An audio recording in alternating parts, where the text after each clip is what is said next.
Acho que não é exatamente que não se produz nada crítico que compense ou que vale a pena ou que tenha qualidade, mas é que essas coisas não importam mais. O Brasil já foi o paraíso dos críticos, na década de 50, 60. Você tinha ao mesmo tempo Mário Pedrosa, Antônio Cândido. Quer dizer, esses caras tinham nível de qualquer intelectual de qualquer parte do mundo, porque eu acho que era um momento histórico que era possível que eles existissem e que a crítica literária tinha papel na elaboração do pensamento de um partido dos trabalhadores. Mário Pedrosa, Sérgio Buarque de Holanda, Antônio Cândido, todos esses caras estão assinando a ata de fundação do PT porque o pensamento intelectual cabia naquilo. É um momento histórico que não se repete. Agora, falar que dentro da USP não tem mais ninguém que pensa que tem a qualidade de um cara desse seria um absurdo.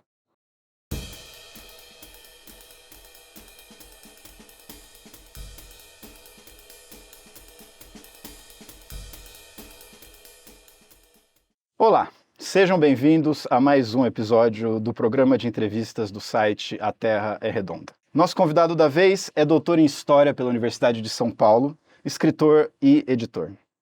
Ele colabora com diversos periódicos e publicou pela editora Todavia os romances O Pai da Menina Morta, de 2018, que lhe rendeu um prêmio Jabuti de melhor romance, e O Seu Terrível Abraço, de 2023. Recentemente, ele lançou pela editora Boitempo o livro Prisão Perpétua e Outros Escritos. Meu nome é Daniel Pavan e hoje eu converso com o Thiago Fé. Thiago, é um prazer tê-lo conosco aqui no programa de entrevistas da Terra Redonda. Eu que agradeço o convite, prazer é meu. Então vamos lá. Eu gostaria de começar a nossa conversa com uma frase de uma revista estadunidense que te apresenta e que você utiliza num dos ensaios de Prisão Perpétua. A frase diz assim: ele começou a escrever depois da morte de sua filha. Como que a escrita, em particular a escrita literária, entrou para sua vida? Bom, como disse a própria revista, entrou na minha vida depois da morte da minha filha. E durante algum tempo eu hesitei um pouco em fazer esse tipo de análise ligando diretamente o episódio do falecimento da minha filha em 2016 e a produção literária, porque sempre vem aquele tipo de ideia de a literatura pode ser uma forma de cura, então foi uma catarse, você é outra pessoa hoje, etc.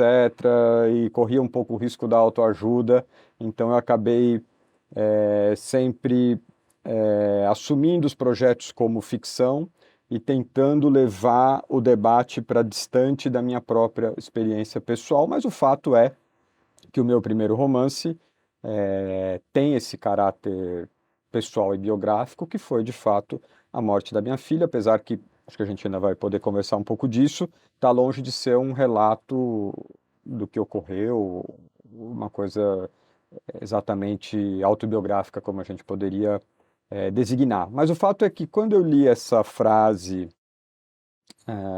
sobre mim mesmo, e isso já quase 10 anos depois de ter escrito romance, eu estranhei a minha própria trajetória, o meu próprio livro, porque era uma verdade muito crua e muito simples, e o que me fez refletir sobre esse processo. E aí eu comecei a ser honesto comigo mesmo e tentar entender de fato o papel da escrita literária diante desse trauma, dessa calamidade pessoal, disso que tinha passado na minha vida, na da minha família também, e claro, da minha filha que faleceu. E, enfim, aí fui lendo um pouco e fui tentando investigar o que de fato isso significava e fui notando que desde o início, desde os primeiros dias após o falecimento da minha filha, a escrita foi um canal de reconexão com a vida, né? Mas eu não tinha me dado conta que era uma forma de reconexão com uma espécie de passado perdido. Porque do mesmo jeito que eu estranhei essa frase vindo da revista norte-americana ou estadunidense, eu já estou muito velho para o estadunidense, me desculpa. Eu percebi também que era uma reconexão com uma figura perdida do passado que era a minha própria vida. Certo. Então, de alguma forma, a escrita e a literária, no caso, né, porque foi um romance, mas foi precedido de um, de um ensaio, de uma reportagem que foi publicada na revista Piauí 3 meses depois do falecimento da minha filha, e logo depois do falecimento de alguns posts no Facebook, que no momento não pareciam nada demais, mas hoje eu percebo que era um momento em que eu conseguia voltar a pensar enquanto eu estava escrevendo, né? Então, de certa forma, a escrita me salvou desse lugar um pouco de morto-vivo, né? De não ter mais passado, de não reconhecer mais tudo que eu havia construído e que havia sido construído sobre mim até ali. E, de certa forma, a escrita faz de uma forma estranha, né? Como é o caminho aí da escrita sempre, algum tipo de reconexão com esse eu pré ou anterior à calamidade, vamos dizer assim, que foi nas nossas vidas o falecimento repentino da minha filha de 8 anos. Então hoje eu consigo discutir isso um pouco com mais tranquilidade, ligando a minha própria experiência com a escrita e tentando entender o que aconteceu e qual é o papel da literatura nesse processo. Certo. Já no segundo livro, que é O Seu Terrível Abraço, a gente tem uma história diferente, Uhum. na qual um narrador de meia idade, que ele, a partir de um diagnóstico terminal, ele se aventura por imagens do passado e acaba concluindo que ele nunca deixou de ser filho. E eu gostei muito disso, vai morrer com os 4 dentes do siso. Se no primeiro livro a morte fez uma criança passar por algo que deveria acontecer apenas com os adultos e leva um pai a se confrontar com uma condição impossível de despaternidade, no segundo a gente tem a sentença de morte de um adulto que faz com que ele perceba que sempre foi criança. Como que foi essa trajetória que te levou do pai da menina morta para o Seu Terrível Abraço? Por que num segundo momento você passou a escrever sobre um adulto que nunca deixou de ser filho? Uhum. Bom, uma amiga e crítica fez a seguinte brincadeira, né? Que o primeiro livro é o pai da menina morta e o segundo é o filhinho de papai. Eu acho que não é total. Foi um pouco maldosa, mas eu acho que não é totalmente equivocado. Mas acho que em primeiro lugar, a diferença de um livro para o outro, o que aconteceu é que eu aprendi a lidar com as formas literárias, né? O primeiro livro me ensinou porque eu aprendi a escrever escrevendo. E eu tive que buscar, né, alternativas, outras vozes narrativas, humor, entrada ensaística, listas, todo tipo de recurso que tem no romance O Pai da Menina Morta, para conseguir lidar com um assunto que muitas vezes eu não era capaz de lidar de uma forma realística tradicional. Então, de certa forma, a própria matéria me ensinou a escrever. No segundo livro, eu fui escrever consciente da maneira como eu podia usar essas formas, mas sem ter certeza se elas funcionariam para uma outra história, né? Então, teve já esse aprendizado formal. Agora, acho que o segundo livro, mais do que o primeiro, tenta de fato captar uma espécie de diagnóstico difuso de época, né? Que o primeiro também tem, mas está muito mais mediado, né? O segundo é um desejo ali, de fato, de fazer um romance político, né? De alguma maneira, mas sem mais usando um personagem que depois me é caro nos ensaios, que é, de certa forma, essa figura que é o filhinho de papai, mas que é também uma espécie de, ali no livro, um pseudo-intelectual impotente, frustrado, né? Essas coisas estão ali presentes porque é alguém que maneja uma linguagem que não é exatamente de um cara que não fez nada da vida, como poderia ser esse tipo de personagem, né? Então, depois de escrito, eu fiquei pensando que utilizar esse linguajar também um pouco adolescente, né, que tem no livro, era também um sintoma de algo que vem se arrastando desde 2013, né? De um momento em que houve uma coisa jovem, uma tentativa jovem de tomar as rédeas do país e de como aquilo acabou, enfim, depois a gente pode falar sobre isso, sendo completamente subvertido, invertido, e nos levou também, de uma certa forma, aonde a gente veio parar. Então, eu estava lendo na época, eu acabei tirando a referência porque eu achei que era dar de barato demais, estava lendo e relendo o Salinger, né? E o Apanhador no Campo de Centeio, eu pensei, bom, teve um adolescente aí falando numa dicção adolescente que deu um diagnóstico certeiro de uma época, né? Mas também sem explicar muito, né? Era a trajetória daquele adolescente, dizia alguma coisa sobre uma sociedade administrada,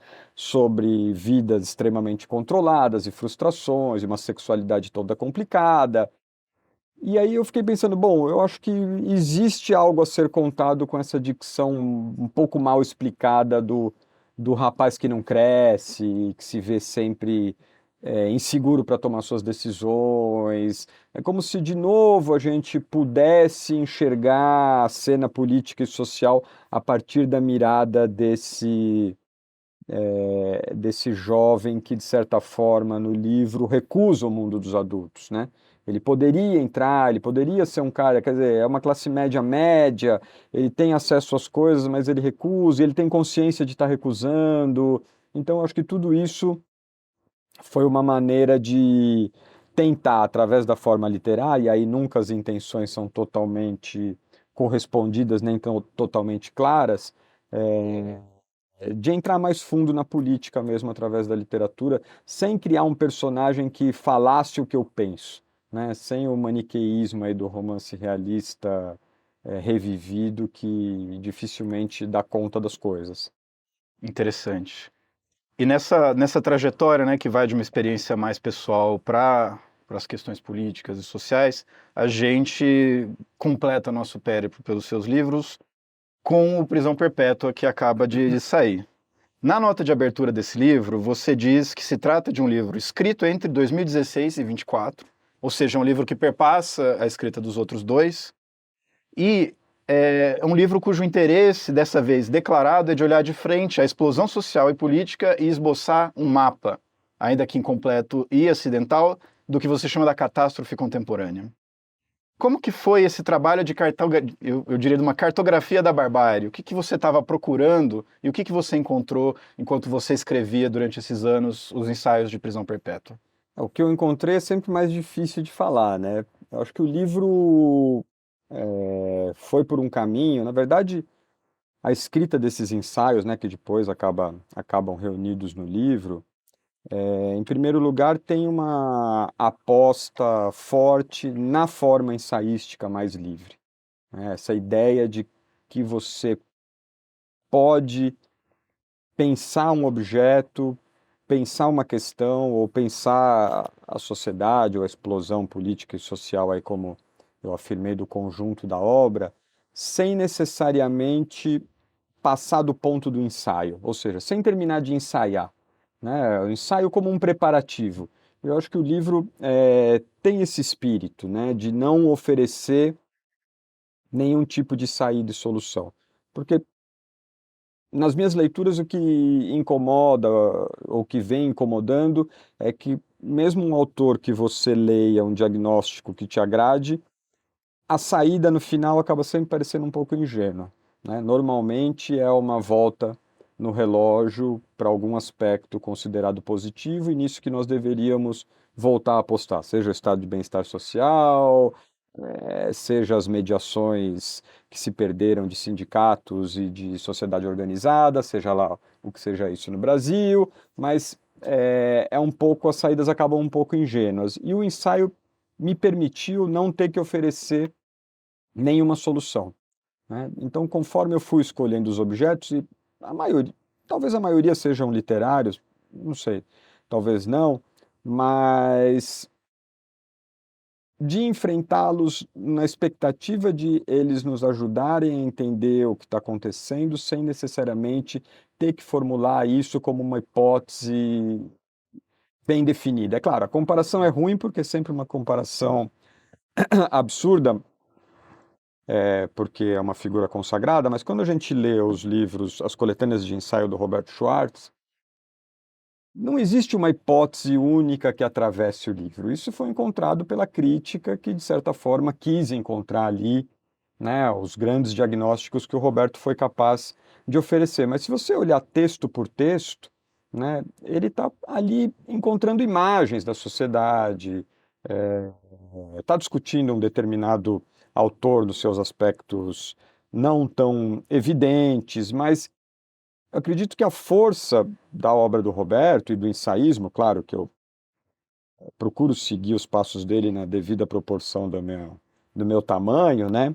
É justamente deixar essa margem de abertura para a gente poder pensar o que está acontecendo sem necessariamente, no meu caso, aderir a algum tipo de projeto, né? Porque quando você adere a uma hipótese, a uma forma de pensamento muito bem construída, hoje você estaria aderindo a algum projeto já bem formulado da sociedade.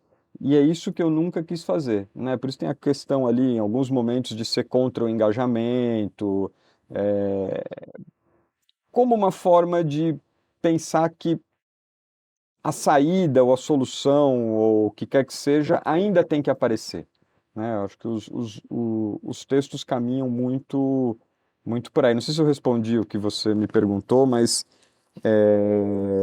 eu acho que essa questão da catástrofe brasileira, ela é tanto um lugar comum, qualquer um pode falar o que é, né? Como é um enigma ainda, né? Porque Certo. é um futuro completamente indefinido e imprevisível, né? Se você Antes você podia se agarrar a algum tipo de teleologia, hoje teologia, né? Você pode se agarrar, mas hoje essas opções não estão mais dadas, né? A não ser que você seja extremamente anacrônico, mas o futuro está aí em aberto e até segunda ordem não está muito para o lado, vamos chamar de esquerda, e os nossos projetos históricos, né? Parece que a história caminha debatendo por outros grupos que não somos mais nós. Então, não oferecer uma resposta foi a minha maneira de me posicionar politicamente, né? Entendi. E é interessante que você traz o Robert Schwartz, porque ele é talvez o maior representante de uma tradição de crítica social e de crítica literária brasileira, em que a dialética entre a forma literária e a realidade social tem um lugar importante no pensamento. Quando a gente lê os seus livros, e isso vale para os três, mas principalmente para os romances, a gente se confronta imediatamente com uma narração completamente atípica, né? Não são capítulos convencionais, não tem aquela trajetória convencional que chega num clímax e depois se resolve. O que a gente encontra é uma coisa que você mesmo nomeia, né? Que parece um sonhar acordado. E, como você falou nas respostas anteriores, nesse sonhar acordado, nas histórias das personagens, os problemas sociais, eles aparecem aqui e ali, ainda que de forma indireta. Você teve um interesse deliberado em elaborar essa dialética entre forma e momento social? Ou você, sei lá, associaria, talvez pós-festum, algum tipo de relação entre as duas na sua escrita?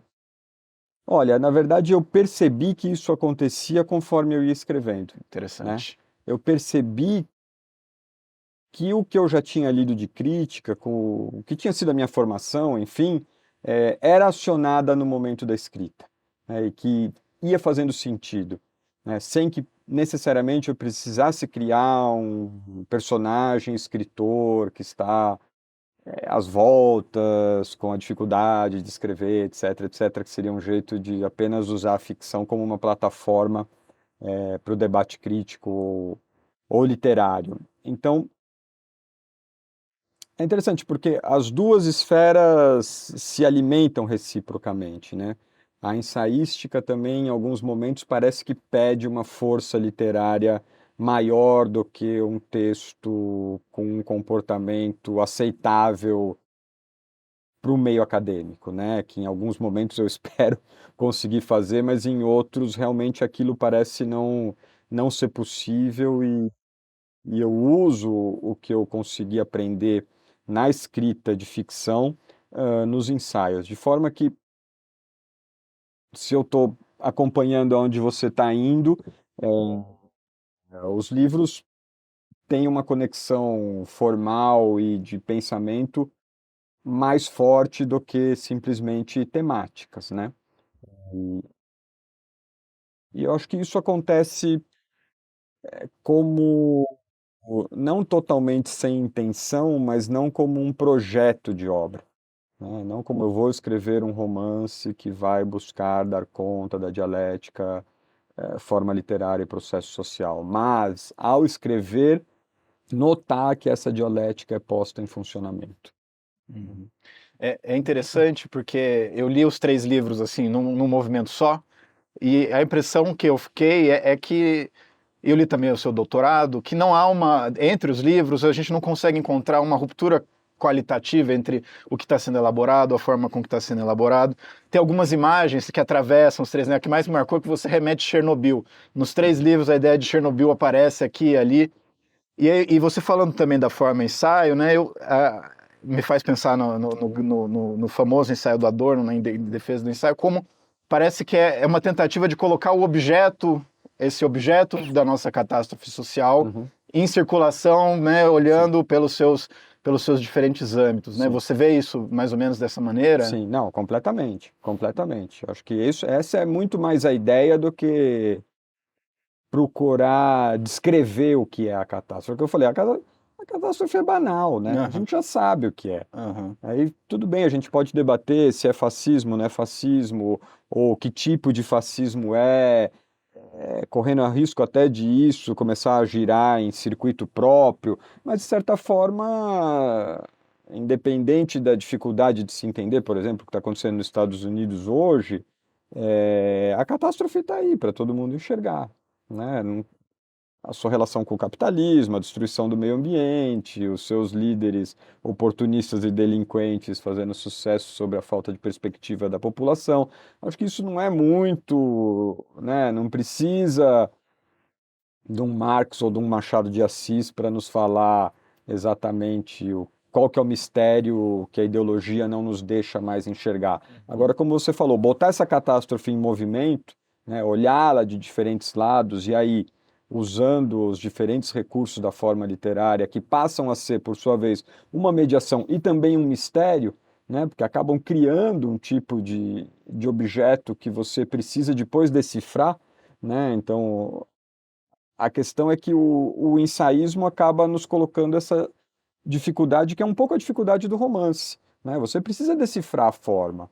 Isso aconteceu um pouco com a obra do Roberto Schwarz, né? Hoje parece decifrada e os seguidores dão aí de barato, como se ele tivesse escrito a formação das classes sociais no Império, mas não escreveu. Ele escreveu ensaios que a gente precisa entender a forma da escrita dele, as opções estéticas, formais e literárias para descobrir que Brasil é esse que ele colocou em movimento, que é muito um Brasil pós-64, né? No caso dele é o 64 que define tudo. Hoje a gente tem já outras questões para serem pensadas e ele nos deixou aí um caminho.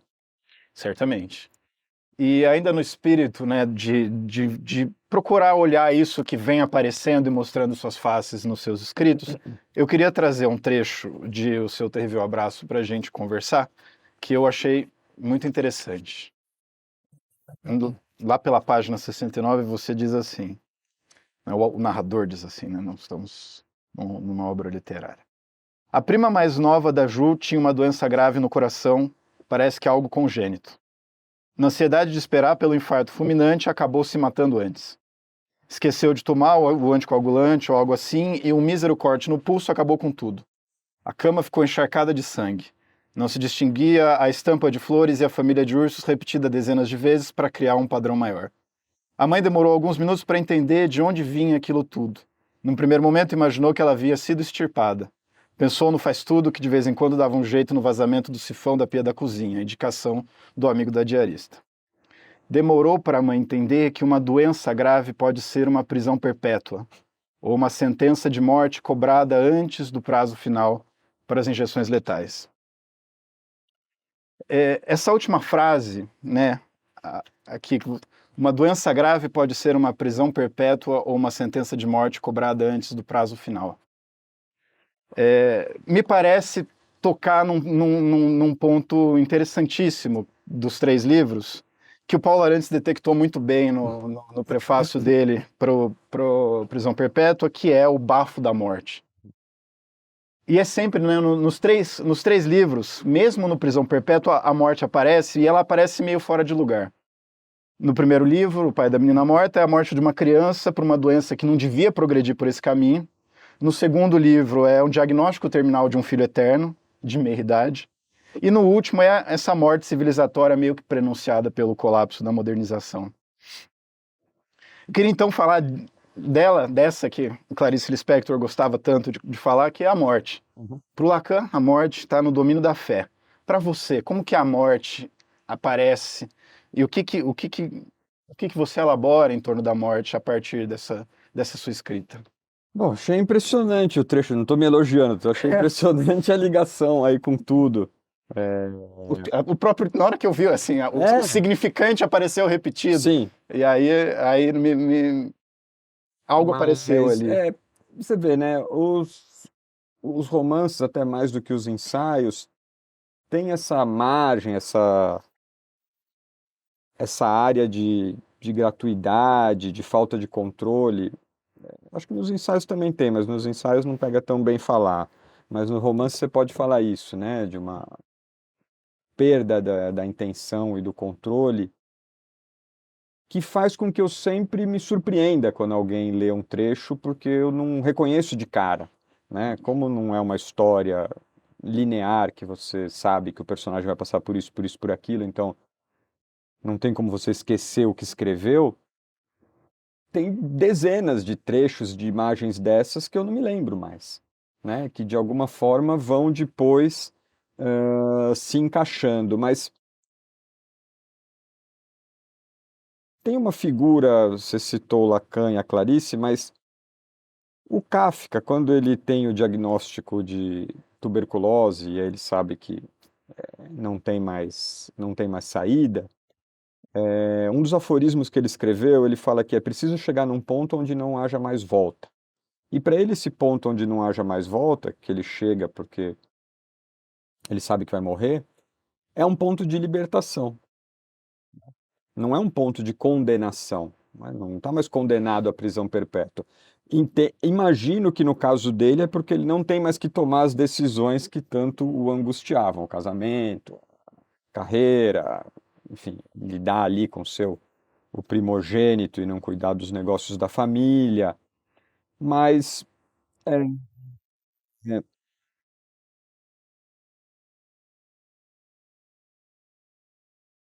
na verdade, eu acho que essa relação com a morte, ela atravessa os três livros, mas ela foi sendo transformada desde o início, que é a escrita do Pai da Menina Morta, pela minha própria relação com ela. No início, com a morte da minha filha, a minha relação com a morte era querer morrer também, né? Não de fato querer morrer, mas não querer mais participar de nada disso, né? Então era assim, uma coisa de todas as noites pedir, não sei para quem, para não acordar no dia seguinte. E quando eu consegui superar esse desejo, eu escrevi o primeiro romance, né? Então tem aí uma ideia de, bom, eu vou ter que conviver com essa ideia diuturnamente, porque não tem mais como escapar dela, mas há também a descoberta de uma potência da vida, né? E essa potência que eu imagino, ou que eu sinto, e quando eu sinto, eu tenho certeza que o texto está certo durante a escrita, né? Ali, quando aquilo acontece, eu sei que não quer dizer que vai ter valor para os outros, mas eu sei para mim que funcionou, né? Então, a relação com a morte é a relação da descoberta de uma potência guardada que talvez a gente não acione sempre pelas próprias obrigações de uma vida regrada por diversos motivos e medos, mas que aparece, e quando aparece, eu tento transformar em texto. E usando essa chave, né, do que aparece, que é apropriado e que se transforma, tem um ensaio no Prisão Perpétua que você elabora a experiência de uma entrevista com a Judith Butler. E em um determinado momento da conversa, em um determinado momento do ensaio, você diz que interrompe a gravação da conversa com ela para refletir sobre como os marcos políticos vão sendo borrados no esforço de não olhar a realidade de frente. Compartilhe um pouco com a gente essa reflexão sobre o não olhar a realidade de frente. Como que isso estava aparecendo lá com a Judith e como que isso está hoje para você? Bom, a entrevista com ela, o encontro com ela, acabou sendo muito menos sobre a obra dela, mas muito mais sobre, eu não sei se eu coloquei assim no ensaio, mas uma espécie de ingenuidade intelectual que eu acho que é mais fácil de ser encontrada nos centros hegemônicos, né? E eles existem ainda, principalmente um circuito acadêmico, elitista daquele país. Mas o que eu fiquei impressionado, falei isso para ela e ela acho que foi pega um pouco de surpresa, é que, bom, você disse que você foi escrever sobre gênero e contra a ideologia de gênero depois que você passou pelo Brasil e foi agredida, né? Teve aquele carnaval diabólico todo com um boneco com a foto dela, que queimaram na frente do Sesc e coisa e tal. Mas eu falei, olha, mas isso foi em 2017, quer dizer, o Trump já tinha sido eleito, né? Então essa violência já estava rolando. E ela fica um pouco assim, não, tava, mas não tava tudo muito claro e coisa e tal. E para nós aqui no Brasil, essa violência sempre esteve presente, né? Então, de alguma forma, como esse debate acadêmico, algumas vezes, usando uma expressão que eu já usei agora há pouco, começa a rodar em circuito próprio e, e parece fazer sentido independente da realidade cotidiana, né? E eu acho que, como disse um amigo que não cabe citar, nos Estados Unidos eles podem ser ingênuos, né? No Brasil a gente teria que ser cínico para não enxergar esse tipo de realidade, né? Basta sair na rua que é isso, as pessoas dormindo na rua, as batidas policiais, você vê tudo isso andando de ônibus, né? Mesmo sendo de classe média, você tem acesso a essa realidade, né? E as brutalidades de uma sociedade obscenamente desigual que vão aparecer aí no livro, né? Você leu esse trecho que tem essa coisa do em primeiro lugar, o culpado é o cara da classe baixa, né? O faz tudo, pode ter matado minha filha, e foi indicado pela diarista. Então, essa rede aí de ressentimentos, né? Mas que ao mesmo tempo são extremamente explorados, porque é o privilégio de uma classe média que pode ter a diarista, que pode ter o faz tudo, né? Essas pessoas todas trabalhando de forma ilegal, apesar que nos Estados Unidos hoje isso também é uma realidade, né? Dos imigrantes ilegais que estão sendo perseguidos, que era uma grande estoque de mão de obra barata que eles tinham lá de 11 milhões de pessoas. Tanto que os empresários começam a chiar porque não querem que elimine isso, né? Imagina uma classe trabalhadora que você não tem que barganhar, porque eles estão sempre com medo de serem delatados, deportados, etc. Então, não é mais exclusividade da, da periferia, mas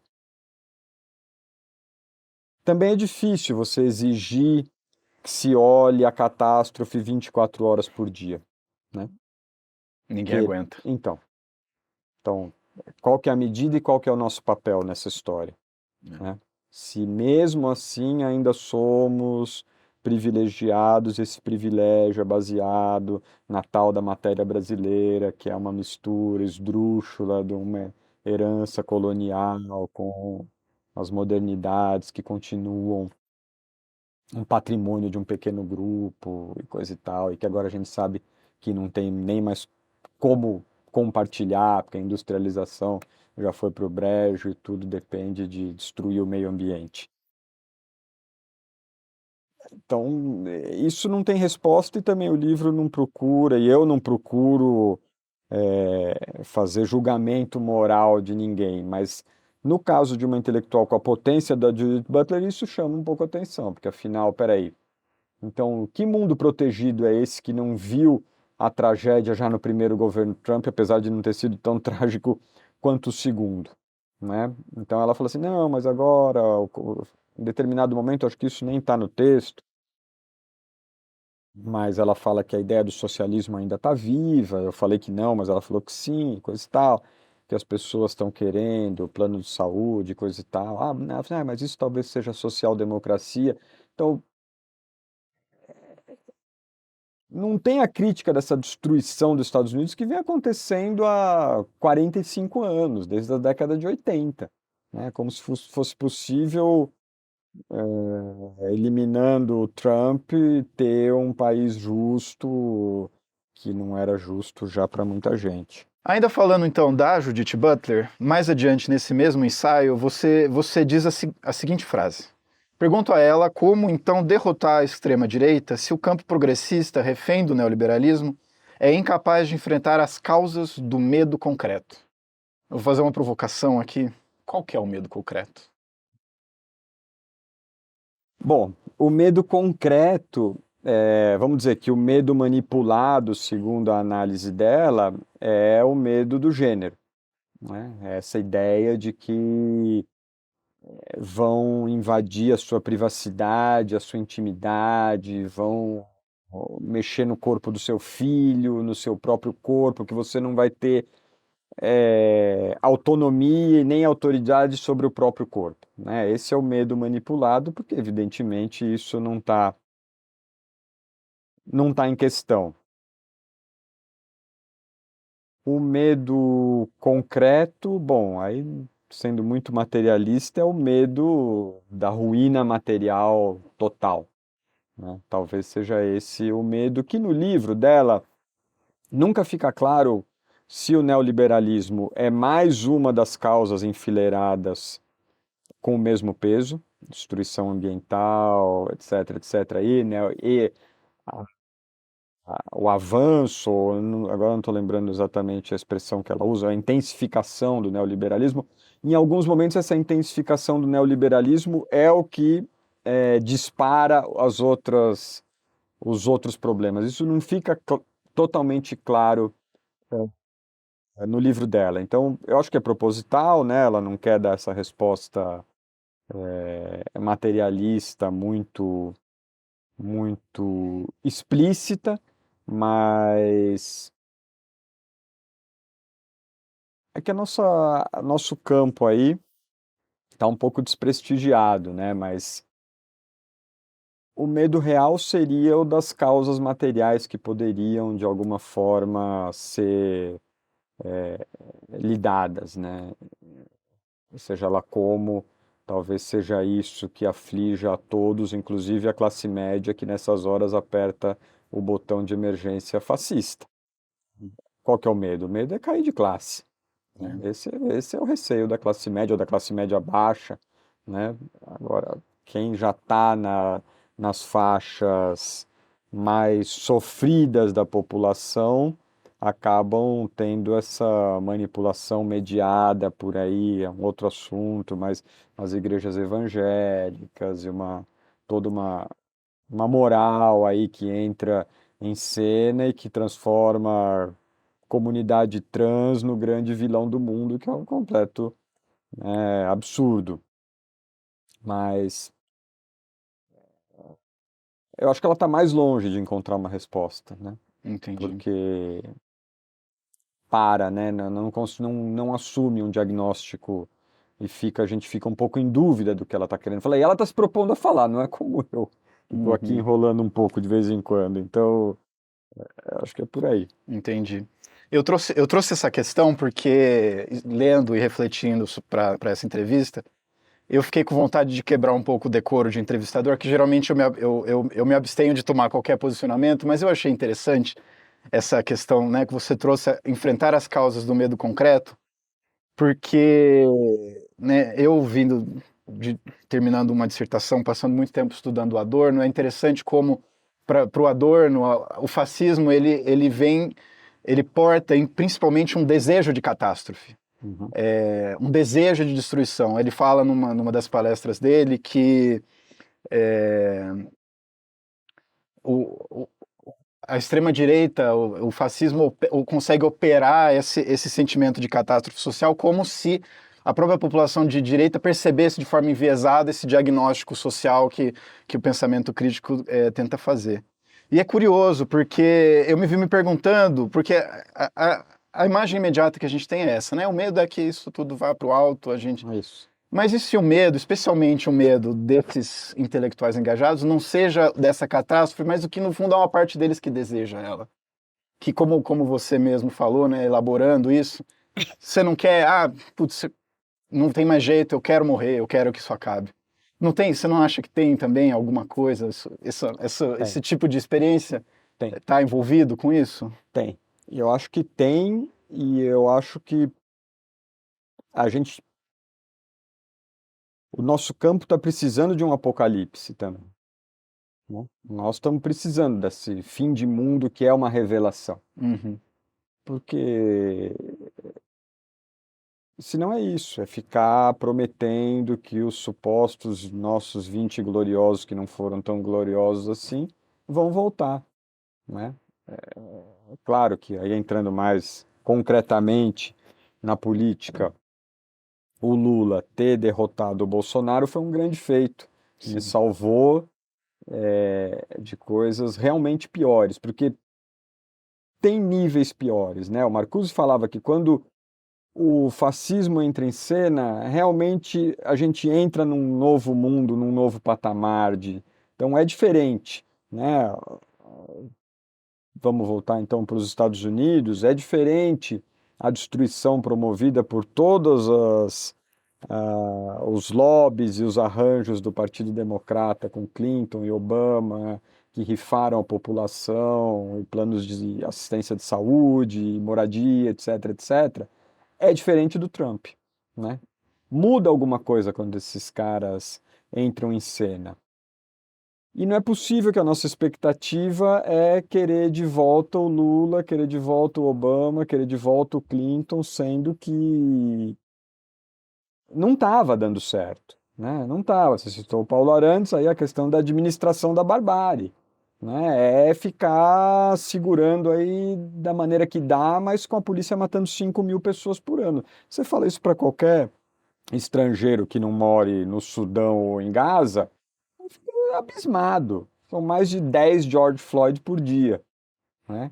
Então, um apocalipse nesse sentido, de que, de alguma forma, uma explosão... Claro, a gente não pode ser irresponsável e achar que não, uma tragédia social é bem-vinda, mas algo que nos tire desse impasse que é histórico, mas que é pessoal e infernal também, né? Da gente agora ser obrigado a assistir diuturnamente um genocídio e ter que continuar preocupado com as bobagens do dia a dia, enquanto parece que o mundo está sempre a ponto de explodir, mas não explode, né? Então, os evangélicos pelo menos têm essa esperança nesse apocalipse aí que vai revelar um mundo paradisíaco. Para eles, eu não tenho tanta certeza, mas para nós poderia revelar alguma coisa, revelar a palavra problemática, né? Mas poderia apontar algum tipo de caminho que não seja ficar...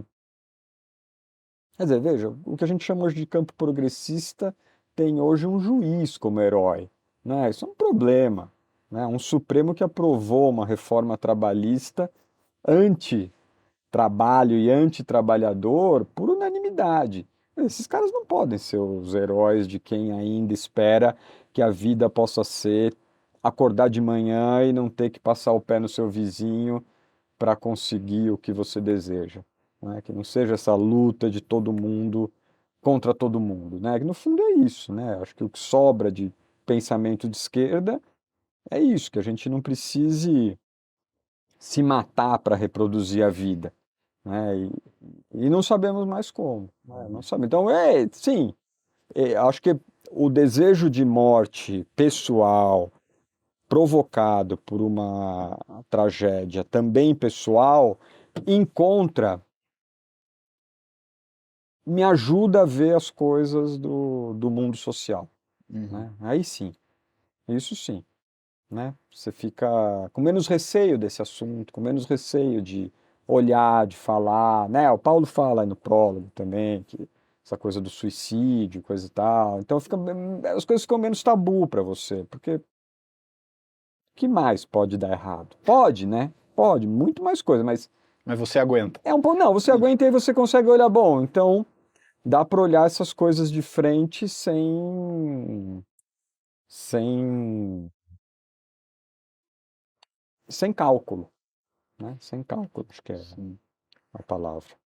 E interessante que você trouxe o Alexandre de Moraes, porque ele está virou a figura central numa situação muito emblemática que a gente está passando nesses últimos anos e que, inclusive, eu vejo que você tentou elaborar num ensaio que saiu no blog da Boitempo recentemente, em que você propõe uma reflexão sobre a carta que o Trump mandou para o presidente Lula, uma carta que não foi uma carta direta, foi uma carta aberta, mas que dá muito bem os ares do nosso tempo.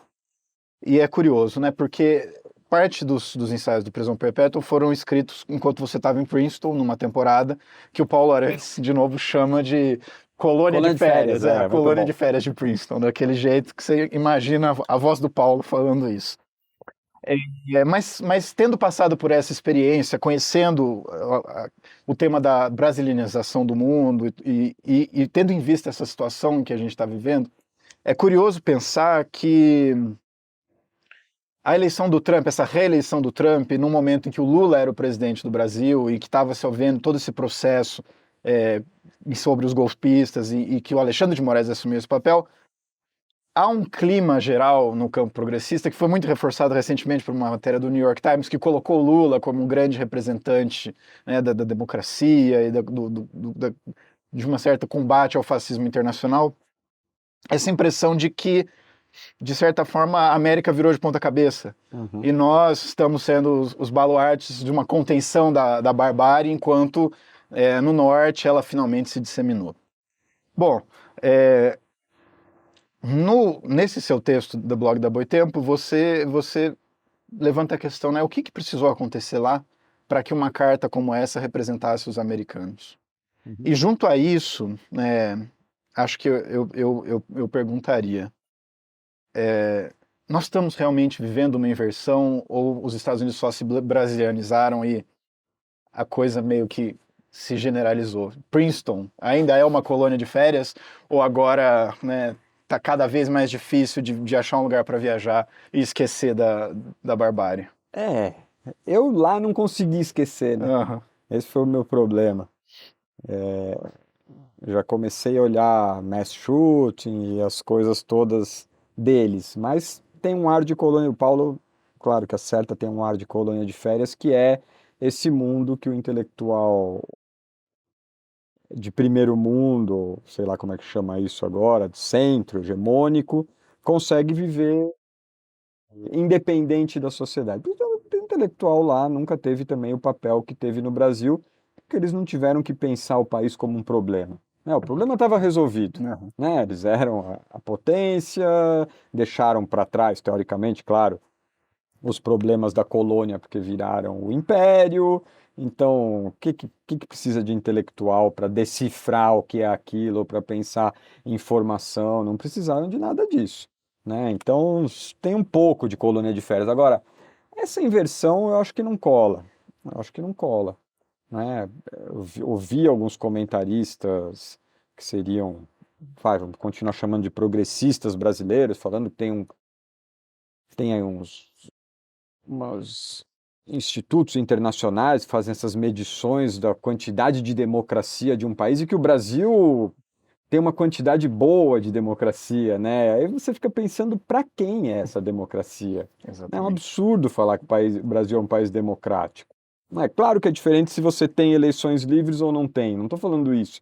Seria diferente se o Bolsonaro tivesse tentado um golpe, tivesse conseguido se manter no poder. É claro que a margem de arbítrio que ele seria capaz seria muito maior, mas a margem de arbítrio do Estado brasileiro contra boa parte da população brasileira sempre foi a mesma. Então não é possível falar em democracia se a 10ª economia é também o país mais desigual do mundo. Então é isso, começa um debate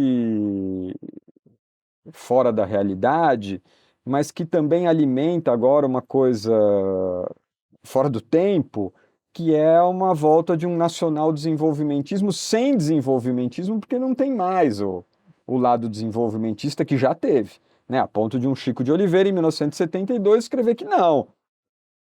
A formação de um partido, de uma classe trabalhadora, de sindicatos, de industrialização, ainda é uma via possível de democratização mais ampla do país. Cara que não era nada ingênuo e que sabia o que estava falando. Mesmo ano que o Roberto escreveu As Ideias Fora do Lugar e já estava vendo que não tinha saída, né? É curioso os dois terem escrito no mesmo ano. Mas eu entendo o Lula e o PT cacifarem isso politicamente porque faz parte. Ainda mais um governo que anda sempre nas cordas porque tem um Congresso de extrema-direita, interessado em negociatas próprias e pronto para sabotar qualquer projeto que ele põe em andamento. Isso tem que ser levado em conta também quando avalia o governo Lula, né? Não só suas fraquezas de ausência de projeto, ou qualquer coisa assim, ou suas contradições em relação ao meio ambiente, por exemplo, mas surgir agora esse orgulho é meio Policarpo Quaresma, né? Achar que agora a gente e você vê como é fácil adular essa sensibilidade. É só o New York Times falar, né? É. Então, o New York Times falou que nós somos agora um exemplo de democracia. Pô, o candidato preso, solta o candidato para concorrer, para ganhar, agora prende o outro, daqui a pouco solta de novo. Não dá para falar que isso é uma democracia, né? Não dá para falar, apesar do Supremo ter tido o papel que teve aí para garantir as eleições, né? E teve esse papel. Os Estados Unidos hoje tem um presidente condenado, né? Então também lá a coisa desandou, mas dentro da lógica deles, que não previram em nenhum momento que um condenado dessa espécie pudesse se candidatar, ainda faz parte nas crenças de liberdade que eles têm, né? Que para nós, em alguns momentos, surgem como muito manipuladas, mas que para eles você se posicionar a favor do nazismo não é um crime, né? Porque eles nunca passaram por uma ditadura. Então eles acham que, bom, a própria sociedade regula esse tipo de abuso, exagero. Claro, até um cara pôr uma bomba lá em Oklahoma e explodir um prédio público, né? Tem isso, ou matar presidente. Então regula sim, em termos, mas funciona de outra maneira lá. Agora, não inverteu, acho que brasilianizou, acho que voltou a conversa. O Paulo falou, não, esse livro agora está sendo reeditado, mas já não faz muito mais sentido, que não sei o quê. Talvez não faça muito sentido porque a conta chegou e, de novo, agora tá fácil de ver, né? Tá fácil de ver. Tá fácil de ver, mas eu queria fazer uma pergunta, devolver uma pergunta que você mesmo elaborou, que está também no Prisão Perpétua, que é: por que a produção cultural se mostra impotente justamente nos momentos mais turbulentos da história do recente do país? Como a gente acabou de falar, tá fácil de ver, mas tá impotente também. Eu escrevi isso, né? Não, essa última parte eu que inventei. Tá. Mas eu devo ter escrito alguma coisa parecida. O que você escreveu é esse aqui. Por que a produção cultural se mostra impotente justamente num dos momentos mais turbulentos da história recente do país? Isso aí é você. O resto fui eu. É. Bom, a gente podia entrar na chave da indústria cultural, que é real, né? Que é real. Fez terra arrasada num país como o Brasil. Mas talvez, se a gente pensar um pouco historicamente, né, passou um momento em que abriu aquela pequena janela em que parecia que era possível uma transformação de fato no país, né? Isso final da década de 50 e início de 60, né? Quando o Roberto, para voltar a ele mais uma vez, falou que nós estávamos irreconhecivelmente inteligentes.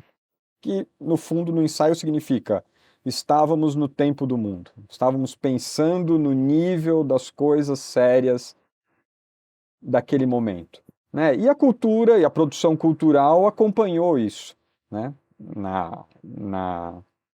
No ensaio dele Cultura e Política 64-69, isso se dava porque a classe artística, vamos dizer assim, estava em contato com as classes populares e isso é que deu uma potência para que se produzisse tudo que produziu naquele período, e que, segundo ele, continua de alto nível, mas depois de 64 passa a girar num circuito fechado, burguês, sem mais contato com a realidade. De lá para cá, bom, aconteceu muita coisa, né? Não dá para fazer agora, arriscar fazer esse Cultura e Política 2013, 2025 aqui a quente, né? Mas a própria perda, né, do papel do artista e do intelectual crítico pós fim da União Soviética, queda do muro, a aceitação de que não existe essa tal coisa de sociedade, que o capitalismo é a única forma possível e que as lutas sociais vão se organizar de uma nova forma que não é mais crítica ao capitalismo, né? Uma forma de lutar no interior do capitalismo e do liberalismo e dos seus termos, e de certa forma o campo artístico vai acompanhando essa que é uma perda de potência também da luta social. Se a gente pensar pelo menos num horizonte revolucionário que existia, pelo menos como horizonte, tudo isso fica mais rebaixado, né? Tudo isso eu acho que fica mais rebaixado. Agora, acho que não é exatamente que não se produz nada crítico que compense ou que vale a pena ou que tenha qualidade, mas é que essas coisas não importam mais, né? Então, o Brasil já foi o paraíso dos críticos, na década de 50, 60. Você tinha ao mesmo tempo Mário Pedrosa, Antônio Cândido, quer dizer, esses caras tinham nível de qualquer intelectual de qualquer parte do mundo, porque eu acho que era um momento histórico que era possível que eles existissem, né? E que a crítica literária tinha papel na elaboração do pensamento de um partido dos trabalhadores, né? Mário Pedrosa, Sérgio Buarque de Holanda, Antônio Cândido, todos esses caras estão assinando a ata de fundação do PT porque o pensamento intelectual cabia naquilo, né? É um momento histórico que não se repete. Agora, falar que dentro da USP não tem mais ninguém que pensa que tem a qualidade de um cara desse seria um absurdo, né? Falar, não, isso não existe mais. Ou não tem mais nenhum escritor que possa estar nesse momento fazendo uma obra de tanto valor quanto o Graciliano Ramos. Seria absurdo falar uma coisa dessas. Agora, por que que isso não aparece, né? Por que que essas vozes não articulam nada? Porque não tem mais como, né? Articulam o quê com o quê, né? Estão envolvidas em que tipo de projeto? Acabou a formação, né? Teve isso, formou o país. Então, o intelectual pensa a partir do quê? Para levar para onde? Então, eu acho que é nesse ponto que a arte, aí, como eu falei, quando mais se precisa, porque teria que, nesse momento, ela poderia provocar o tal do apocalipse, né? Aí sim, a arte é capaz disso, né? De mostrar algo que a gente não está conseguindo ver, né? Seja lá como for, e quanto de esforço precise para interpretar, mas seria uma das potencialidades da forma artística, mas isso como receita, né? Mas precisa acontecer numa obra específica, como processo social e como é que é? Forma artística, é uma fórmula. Daí a você conseguir enxergar isso, daí a você encontrar um Machado de Assis que, quando você descobre isso, te desvenda o que era a realidade, a experiência no século XIX carioca, é completamente diferente, né? Então, o aparato teórico, as fórmulas, os caminhos, eles estão aí. Mas aí, para encontrar quem é esse artista ou esse crítico, é o que está difícil. Eu gostei muito dessa sua resposta. Eu estou aqui pensando, porque eu senti o bafo da morte aí. O bafo da morte veio de novo. O Paulo jogou uma imagem aí que é derradeira. Mas eu estava aqui refletindo, porque isso que você está colocando é um horizonte, na minha opinião, muito, muito preciso desse obstáculo, momento. E pensando aqui, né, se a gente voltar, tentar, não dá para fazer um Cultura e Política 2003, mas a gente fazer um Cultura e Política século XIX, século XXI, é curioso a gente pensar, né, que No segundo Império, o Brasil se pensou muito na literatura, e o Antônio Cândido foi lá e capturou isso. Depois a gente tem os ensaístas, o Sérgio Buarque de Holanda, Isso. uma tradição ali da década de 30. E na sequência, isso que o colega, o professor Fábio Mascaro, querido, capturou recentemente num livro que eu não sei se você já leu, que ele faz um balanço da tradição, Sim. da tradição uspiana, que foi uma via de crítica que apostou na via da institucionalização, tanto acadêmica quanto política, né? Muitos foram para a política. E agora nós estamos aqui de novo no bafo da morte, lidando com esse obstáculo e essa... Né, esse horizonte. Eu trouxe a questão do Lacan, que ele fala, né, que a morte está no domínio da fé. Eu não sou nenhum grande lacaniano, mas a interpretação que eu tenho dessa frase é que ele está nos dizendo: você não conhece ninguém que morreu. Você não sabe. Não sabe. A gente tem a fé de que a morte vai acontecer. É um horizonte intransponível e ele exerce. Isso, e eu não sei como você vê, mas nós estamos num momento em que, de novo, esse horizonte está. E de onde que vai surgir? É curioso pensar, e a minha própria pergunta chega nesse obstáculo, né? Você vê outros âmbitos em que, digamos assim, o horizonte da crítica possa se deslocar para a literatura? Nós temos agora, tá aparecendo vários debatedores no mundo das redes sociais, os comunicadores e tal. Você vê esse movimento de crítica se deslocando ou a gente continua num impasse? Olha, duas coisas antes. Você recordou aí um caminho que seria de interpretações do Brasil, né? Isso é curioso como o Roberto era contraintuitivo, né? Quando ele escreve o Cultura e Política, é publicado, se eu não me engano, em 1970, na França. Ele não está mais olhando para a literatura, né? Ele vai olhar a Tropicália, né? Que era a indústria cultural já, né? Ele não está ignorando aquilo.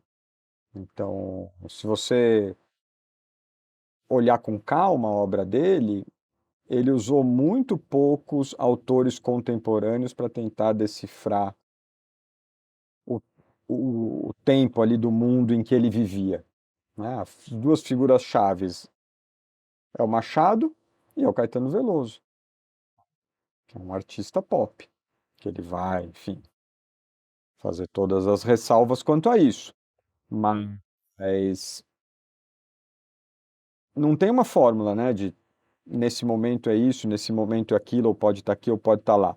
Ao mesmo tempo, mudando completamente a perspectiva, o Robert Darnton mostra que o que alimentava ali um certo espírito popular de dessacralizar as instituições reais e seculares e permitir que a população topasse cortar o cabelo do rei e a rainha, era charge, era a literatura mais baixa e mais popular que circulava entre as pessoas, era humor. Não, os caras não estavam lendo Voltaire para a população, para estar disposta a uma mudança de mentalidade daquela qualidade, daquela potência. Então, também tem isso, as coisas podem estar acontecendo num âmbito que a gente não está olhando, né? Que está completamente opaco para a gente. Eu tenho sérias dúvidas que seja via influencers nas redes sociais, pela própria lógica exibicionista, narcisista, que tudo isso, de uma forma geral, implica. O que não quer dizer que porque está nas redes ou está nós estamos aqui, né, numa rede, porque está nas redes que não tem a qualidade, né? Não é isso. Mas essa é a questão essa é a questão decisiva, né? Aonde está? Aonde a gente olha? Aonde a gente procura? Né? O Roberto meio que deixou um impasse quando ele fala a formação acabou. Chegamos e é isso. Bom, é isso, mas a história não parou. É isso, mas a gente continuou se transformando desde a década de 90. Então, é preciso entender se cultura e política, sei lá que ano, até hoje, para a gente começar a pôr as coisas em movimento. Né? Eu acho que isso diz respeito também a um outro tema que é muito caro nos seus escritos e que agora eu quero trazer, que é a questão dessa certa melancolia e contradição do intelectual paulista, Vila Madalena, branco, de origem privilegiada. Porque, né, eu entraria nesse tema por essa via, né? Porque às vezes parece que se não está nesse horizonte, não existe. Né? Essas formas de pensamento, essas formas de elaborar a relação com o mundo num momento de impasse. Num dos ensaios do Prisão Perpétua, você dá um título que eu achei fenomenal, né? Você cita uma frase em inglês: Brother, welcome to reality. Nesse ensaio, você elabora a condição desse intelectual de origem privilegiada, evidenciando, e aí eu cito você, um desmonte daquele nós de quem acredita estar sempre do lado certo da história, mesmo que esteja distante da vida. Fecho aspas. Eu queria, né, pedir para você falar um pouco dessa frase do título, que é muito boa, Welcome to Reality. E o que, né, a partir dela, você acha que pode ser dito sobre os Brothers? Pois é, a frase aí contextualizando um pouco, é um super precarizado americano, né? Um cara que é um entregador desses iFood qualquer da vida, mas que já paga por uma licença emprestada para usar o iFood do outro, porque ele não tem a licença, e o jornalista chega para ele e fala assim, olha, você não percebe que esse cara que você está comprando a licença, ele está te explorando, né? Você percebeu isso? E o cara fala, ó, bem-vindo à realidade, né? Então, é um pouco esse pedir para acordar, mas o fato é que sem quando nós perdemos as ferramentas da esquerda para interpretar o que a gente chamava de povo, ele passou a ser um mistério, né? Ele passou a ser um mistério. A questão é se não foi sempre um mistério, né? O quanto houve de projeção completamente dos nossos desejos que não tinha nada a ver com a realidade dessas pessoas. Esse livro aí do Didier Ribon, intelectual francês, acontece um pouco isso. Ele volta para a terra natal dele lá, é uma família de operários, aí ele fica horrorizado, porque descobre que todo mundo virou extrema-direita.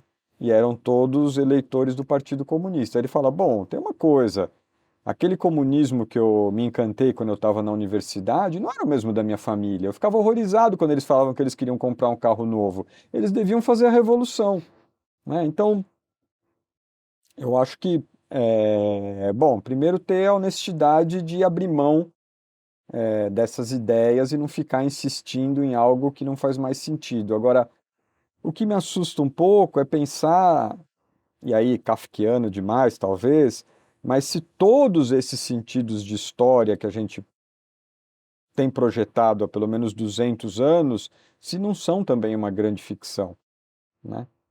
O quanto que tudo isso é um completo delírio que não tem nada a ver com a vida das pessoas, né? As pessoas que a gente acha que tem que tomar um rumo, uma direção, uma decisão e transformar a sociedade, etc, etc. Então, você falou em melancolia, a melancolia é um pouco isso, é maior do que a melancolia de esquerda, vamos dizer assim, é de pôr em questão o próprio sentido de história, né? Existe, né? Traindo até a minha própria formação no departamento de história, mas é aquilo um pouco dos principais livros do Kafka, né? A maldição cai do nada, sem explicação, né? Será que isso não é mais real sobre a vida da maioria das pessoas do que sempre uma explicação histórica de causa e efeito que então permite que daí pense que há uma saída porque a causa e efeito continua funcionando até que as coisas funcionem e que um judiciário não seja mais uma camada opaca que ninguém tem acesso e que ninguém sabe de onde veio o processo, ou que as injustiças históricas contra determinados grupos que recaem, como recai sobre o homem que é transformado num inseto, tenham então um motivo, uma justificativa histórica e possam ser superados através de uma racionalidade, etc, etc. E se tudo isso, né, for uma projeção nossa sobre um mundo que é muito mais irracional e caótico e do qual a gente realmente, se for honesto, não consegue mais dar conta, né? De entender o que que é povo, né? Você entende? Aí a gente começa, não, precisa entender os evangélicos, aí a moça vai lá ler a Bíblia para fazer o filme. Não é por aí, não é? Não adianta ler a Bíblia e achar que você vai rodar um documentário e vai decifrar o que são os evangélicos no Brasil. Não chega nem perto. Não chega nem perto. Esse bloco kafkiano ficou muito pessimista, mas Ah, eu adorei. Eu tô até eu estou pensando. experimentando aqui com você, ensaiando com Eu você estou também. procurando vias de pedir para você continuar falando sobre isso. É, retomando de novo, então, isso que mais uma vez eu rompo o decoro e me coloco um pouco mais na conversa. Tem um elemento, de novo remetendo ao Adorno e à teoria crítica sobre o, o fascismo, a extrema-direita e a própria barbárie, né, a regressão social, que é aquilo que o Adorno e o Horkheimer organizam em torno da ideia de estereotipia e personalização. Que é um diagnóstico, né? Digamos assim, eles tentam explicar o que você trouxe de forma kafkiana. O que é isso? Nós chegamos num ponto em que a digamos assim, a totalidade social ganhou um tamanho tanto que um sujeito não dá conta de explicar tudo isso e ele se remete a um pensamento de ticket, a essas formas para tentar dar um nome para isso que cai do céu e que parece ser totalmente alheio porque é de uma totalidade social tão complexa que um sujeito não dá conta. E aí esses esforços, às vezes, de tentar, como você trouxe, né, do documentário da PETA, tentar dar um nome, tentar explicar isso, possam errar o alvo. E isso em oposição a um outro caminho que você traz também num dos ensaios do Prisão Perpétua, que eu gostei muito, em que você remete às salvaguardas da negatividade. Esse trecho vem numa frase que diz o seguinte: que tal liberdade do homem branco, né, disso que a gente está falando, livre dos compromissos com as causas das minorias e sem as devidas salvaguardas da negatividade, abre as portas do inferno fascista ou algo que o valha. Acho que aí tem um ponto que a gente pode entender, que é essas salvaguardas da negatividade. O que você estava querendo elaborar com isso? E como, né, se a gente as perde, nós podemos também ajudar a abrir as portas para o fascismo. Então, esse é um trecho que está num debate sobre engajamento, né? Uhum. E que está falando um pouco da maneira como eu explico esse personagem branco, classe média, de meia idade do livro O Seu Terrível Abraço, que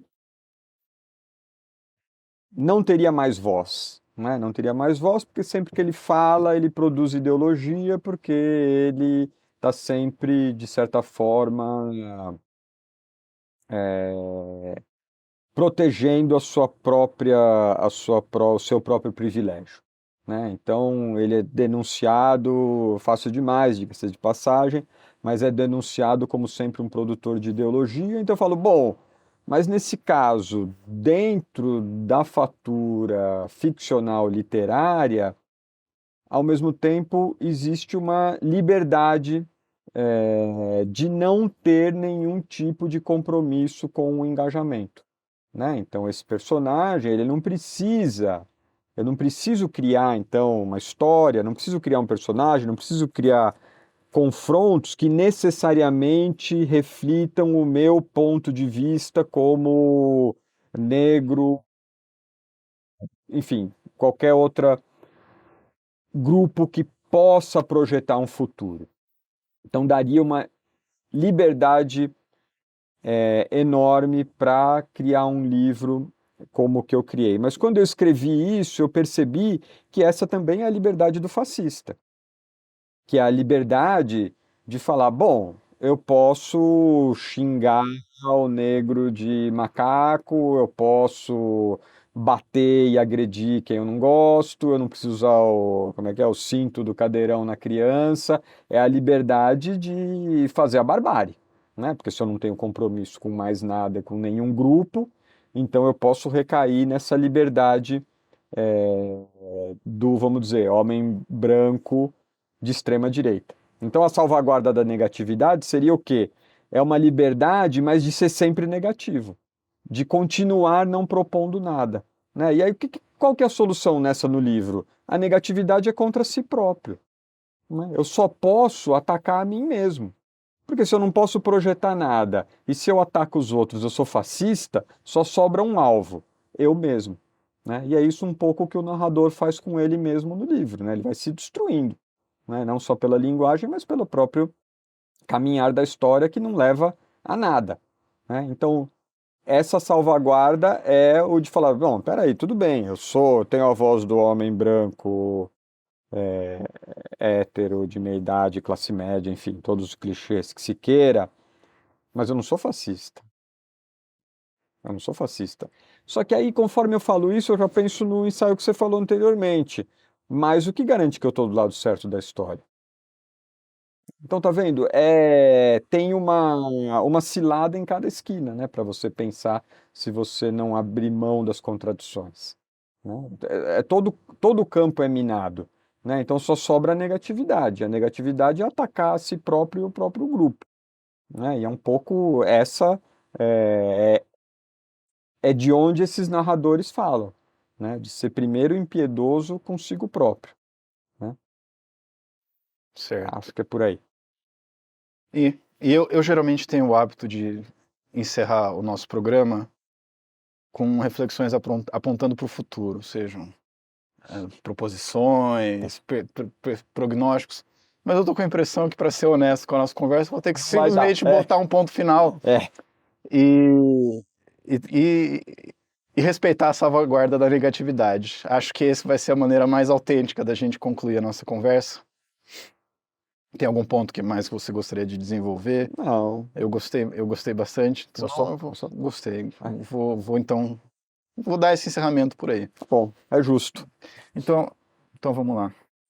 Sendo assim, respeitando a salvaguarda da negatividade e devolvendo o abismo para os nossos ouvintes, eu queria te agradecer, Thiago, pela conversa muito rica, muito provocadora. Eu acho que essa entrevista eu gostei de trabalhar um pouco mais para refletir, foi muito bom desde o preparo da pauta até agora.